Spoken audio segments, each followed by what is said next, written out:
আমি আজিৰ পৰা 31st আসাম ষ্টেট একুৱেটিক চেম্পিয়নশ্বিপৰ 2024 ইয়াত আমি সৰুসজাই একুৱেটিক কমপ্লেক্সত আৰম্ভ কৰিছোঁ। অসম সাঁতোৰ সংস্থাৰ এই গোটেই প্ৰতিযোগিতাখন অনুষ্ঠিত কৰিছে। অসমৰ বিভিন্ন জিলাৰ পৰা প্ৰায় 462গৰাকী সাঁতোৰবিদে ইয়াত অংশগ্ৰহণ কৰিছে। আজি পুৱা বেলাৰ পৰাই এই খেলসমূহ আৰম্ভ হৈছে।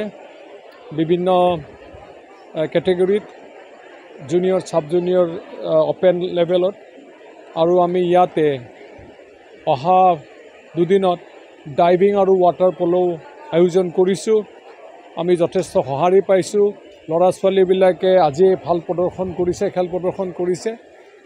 আমি আশাবাদী, উৎফুল্লিত যে মানে আমি এই ষ্টেট চেম্পিয়নশ্বিপত আমি ৰাষ্ট্ৰীয় পৰ্যায়ৰ লেভেলত খেলুৱৈ সাঁতোৰবিদ আমি দেখিবলৈ পাইছোঁ। আমি ইয়াৰ পৰাই